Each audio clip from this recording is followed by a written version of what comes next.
श्री गुरुदेव दत्त. मित्रांनो, देवपूजा म्हणजेच काय?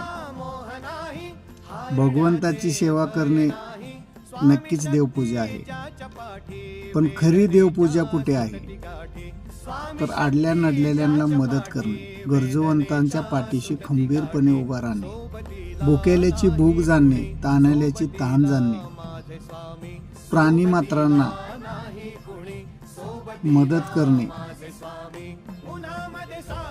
जिवंत माणसाच्या हृदयातच भगवंत आहे हे मानून त्यांची सेवा करणे, याला देवपूजा म्हणतात.